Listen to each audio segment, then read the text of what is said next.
Hey, so this is Roy. These are the HMX Poros. I got them from Kinetic Labs about 2 or 3 days ago. These have a LY stem, nylon top and bottom. I think the nylon top is P3 and the nylon bottom is P30. These are designed by Soulcat and manufactured by HMX. They have a total travel distance of 3.7 millimeters, which I actually like for a long pole. I don't really use long poles like that, but it's not too short of a bottom mount. And it has a 50-gram bottom mount for spring weight, which is actually really nice. They do feel a little bit heavier than 50. I think these feel like 55s to me, but I'm not too sure.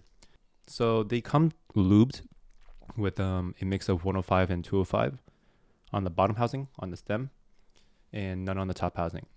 And I'll show you a picture of the bottom housing lube, but I got 72 switches, and I think 60 of them had a really excess amount of lube on it on the bottom housing, which led to a very sticky feeling when you try to press it down, and it feels very sticky on the way back up too, which I really didn't like. So I had to open these up, and I had to spread out the bottom housing lube to the top housing where there weren't any, and so that made the top housing a little deeper.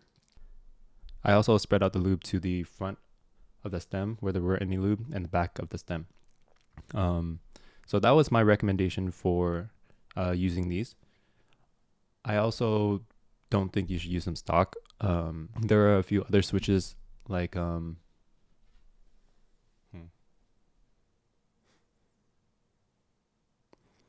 I just don't think I would use these stock because I mean they don't need any films either. The housings are too tight, and these are actually the first switches that I've used where I don't think film would make a difference. Every other switch that claims they don't need films and the housings are too tight to fit films anyway, I feel like they still needed film, which is crazy to say, but these are probably the first ones I've used that actually don't need film. Overall, the sound profile stock is kind of like a CJ, a Gateron CJ, super clacky, super high pitched, very loud too. I would recommend spreading out the lube on the bottom housing. I don't know if it's batch by batch variance. I do have a very bad track record with getting switches and really poor batches of them. But at the same time, that was just my experience. This was just my batch. Your experience could vary.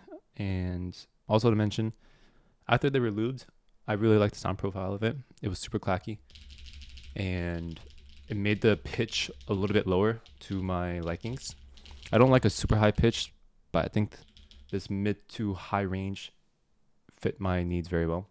Hey, this is post video Roy, and I just wanted to add that if you do get a good batch of these switches, I would absolutely recommend using them stock.